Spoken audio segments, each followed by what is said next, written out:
So from the Excel in London, I'm here for the opening day of Disney 100. It finally reached London, my home turf. Let's go take a look.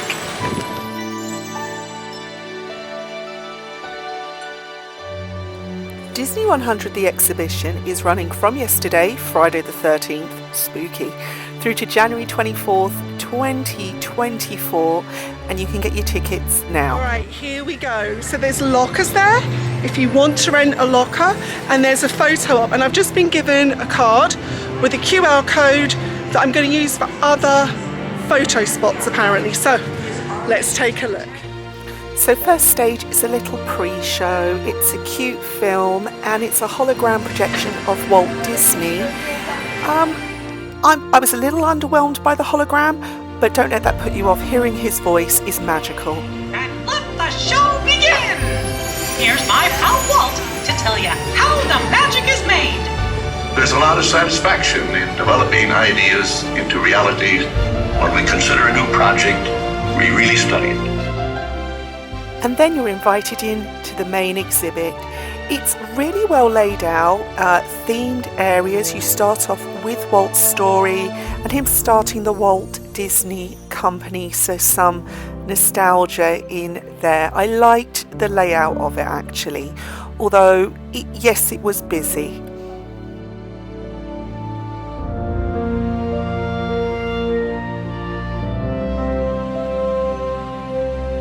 This one is rather cool. So when they make an animated movie, they often would act it out in live action, and this was Snow White's bodice for that. I think that's very, very cool.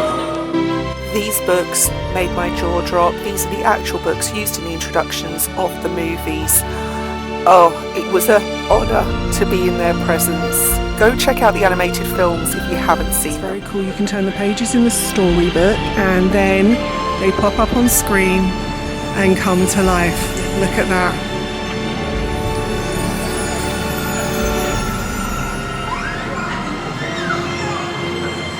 With the Cinderella theme in this room, we have Cinderella's slipper from the live action in 2015, and it is gorgeous. Lucky Lily James getting to wear those. On to Mary Poppins, and this is the horse that Dick Van Dyke used in the movie.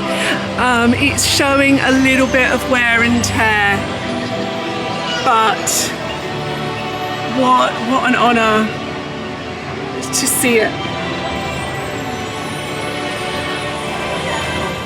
We've got a script for Mary Poppins 1964 right there. Script. We have a programme from the premiere and a ticket and an invite. Wow. The Pooh 1966, the first film. We've got animation cell here, and well, this one is from the live action. He's more recent, but it doesn't make him any less adorable. A lot of you will recognise live action Beauty and the Beast, Cogsworth and Lumiere. Oh, Dopey taking a nap, not sleepy. Look at that. Getting the more modern films, Princess and the Frog, Frozen and Tangled. I'll see how tall you are next to the Incredibles. That's worth seeing if I'm as tall as Violet. I hope so. Look, do I measure up? Oh yeah, somewhere between Violet and Elastigirl there. I'll take that.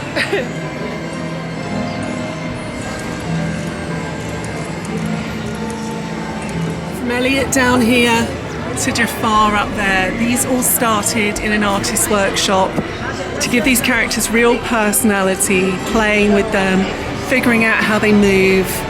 We've got some treasures in here. I see Daisy Duck, I see characters from Up, Beast at the end, Bianca Mouse, down to Timothy Mouse right there.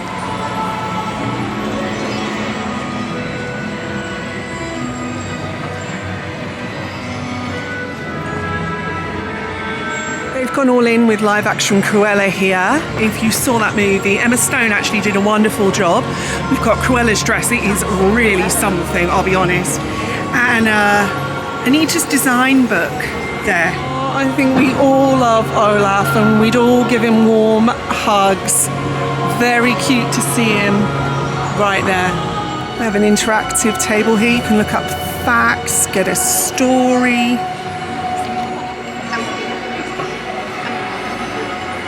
If you've got Disney Plus, you may have seen live action Little Mermaid on stage. With the voice of Moana playing Ariel this time. This is her costume, so if you're wondering how those seashells worked, well, here's a closer look for you. Sparkly tails, wow. There's Jodie Benson, the original voice of Ariel, who I had the joy to hear at D23.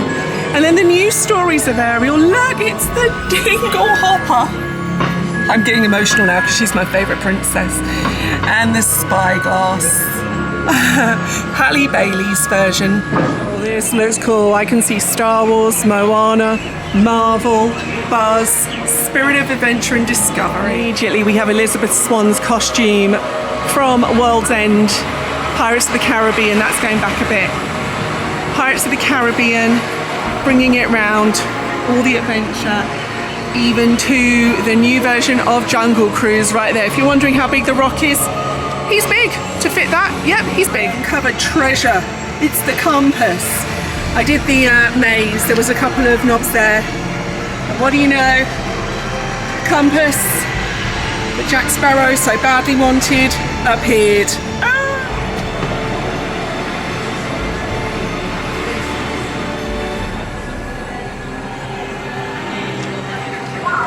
Originally 1953. We've got some artwork here, some cells. Look at that sketch. And then the new live action, Peter Pan and Wendy. I had no idea about this film at all. The island at the top of the world. This is the Hyperion airship. If you've been to Disneyland Paris and you've seen the Hyperion Theatre and that quick service restaurant, this now makes sense. It's very Jules Verne, but that's the first time I've realised there's even a tie-in to a movie. I'm not sure Star Wars needs any introduction at all. It has its own fan base, and Star Wars has had a really big exhibition here in London going for a few months now. But of course, it comes under the Disney umbrella these days, so it's only right and fitting that it's here. Would I know would be freaking out about this. This is the Book of Ancient Jedi Texts, and it was used in The Last Jedi 2017 and The Rise of Skywalker 2019. And no, I didn't know that. Of course, I used the little blurb there. Oh goodness, it's only one of the most powerful lightsabers in the whole Force. It is Luke Skywalker's. Nothing to see here. This is not the Disney fan you're looking for.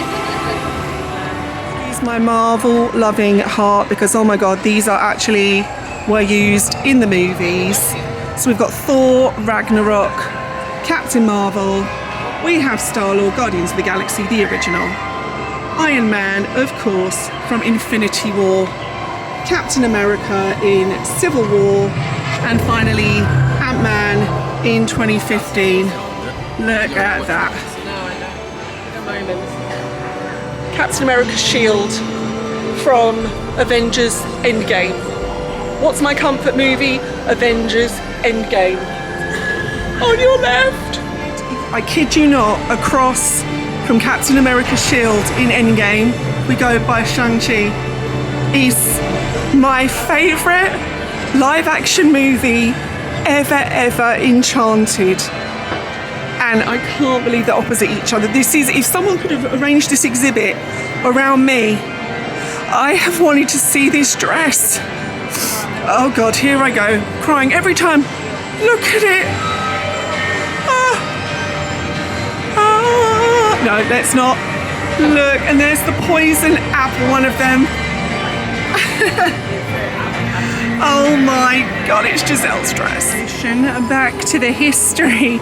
1935, the sheet music with a smile and a song from Snow White, the first animated musical. Oh my goodness, look at that. We've got some more drawings here and artwork. I know, the three caballeros. Oh, hi Baloo, look at that. Watch out for that prickly pawpaw.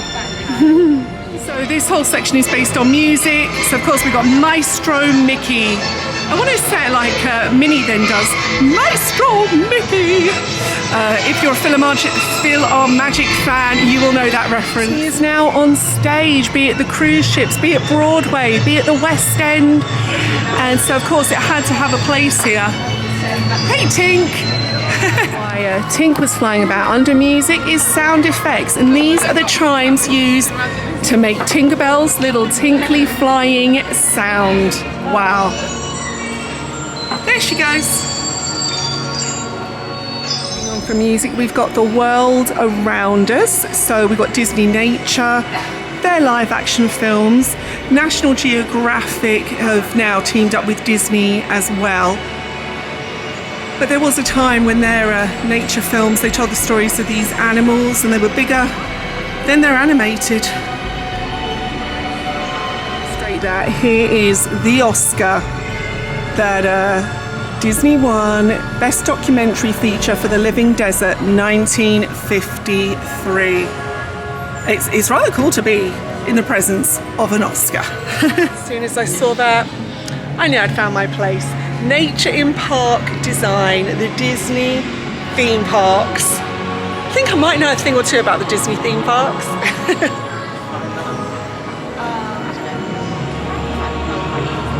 Actually showing, well, here he is, the legend, Mr. Joe Rohde, who was the brain behind Animal Kingdom Park, talking about designing Disney's Animal Kingdom. And it is my favourite Disney theme park to this day. If you don't know what this artwork's from, go back and find an Animal Kingdom vlog. It's Pandora, my most favourite land. The art of storyboarding. Now, when I've watched behind the scenes, I've seen these obviously behind the artists, this is how they do it. I can't imagine the hours and hours of work it takes. It's very cool to see it laid out like that. About audio animatronics here. If you want to know a little bit more, I literally just saw Mr. Lincoln in my last vlog over at Disneyland. But man, I was under the impression that Mr. Lincoln was first. It was not. It was, of course, the Tiki Room, the birds in the Tiki Room. Is the genie coming? Someone's going in the Cave of Wonders. I can hear it. There is so much beautiful artwork through this exhibit, so make sure you allow the time to really take a look at the skill of these Disney artists. See Rocket Raccoon here? Well, everything I'm doing with my head as I'm talking, Rocket is moving his mouth. So Rocket, you are now narrating my vlog.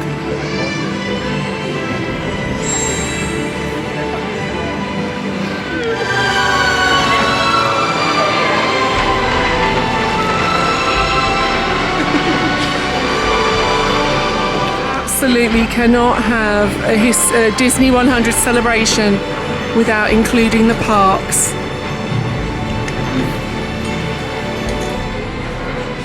my gosh, Figment's even here representing Disney World. Quite right. Categorically say this mini dress is tiny and very short. But Minnie is a mouse. Mice are generally petite. This one is actually from Walt Disney World.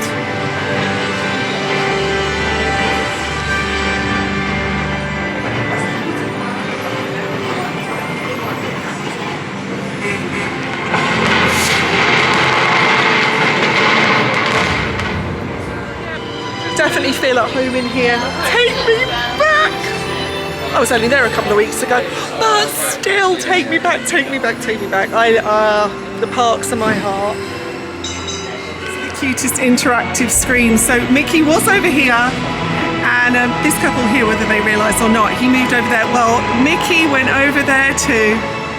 Very sweet. You can wave to them, and Mickey and Minnie will wave back. All sorts. I'm going to wave. I made him sleepy already. Hot dog. And if you didn't know, hot dog were the first words ever spoken by Mickey Mouse. Look at this from the 1930s. Doesn't he look different now? This area is taking you through all the decades, 1920s to 40s, 50s and 60s. Look at that, we've got the sword in the stone storybook, Zorro right there.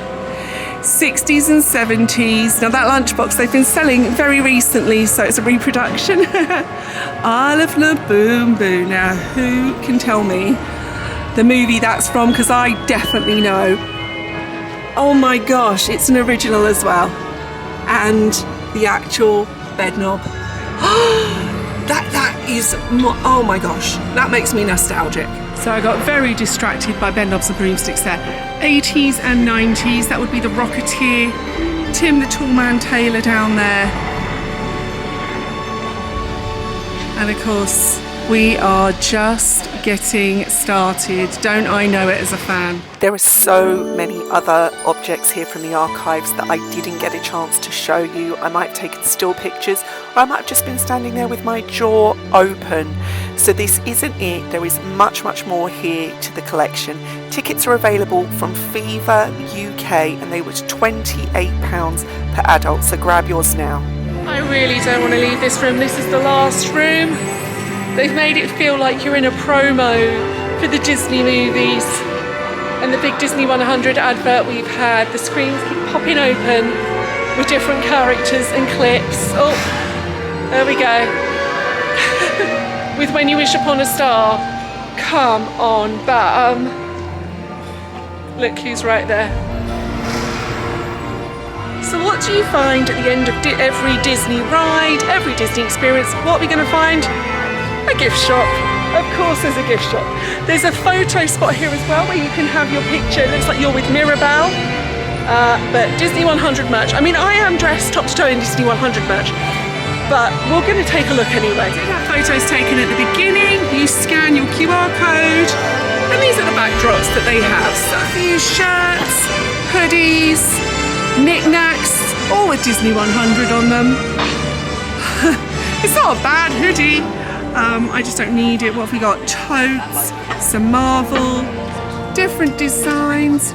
The posters that were heading up the sections, they're actually selling that artwork, if that's something you were interested in. They're okay. I don't think they're £30 okay. These shirts are quite thin, so be warned, you can probably get nicer stuff online on Shop Disney or in the parks. None of this seems very good quality.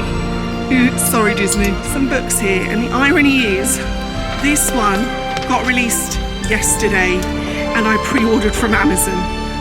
I actually paid less on Amazon than it is here. It's a nice book, but don't feel you need to spend your money here on site. There are many other ways to buy Disney goodies. This is the programme for the Disney 100 exhibition. Now it is quite weighty, but they want £35.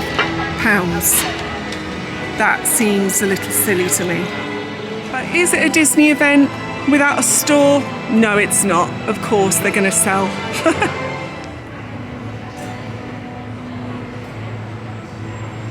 Really missed that. One more photo stop on the way out.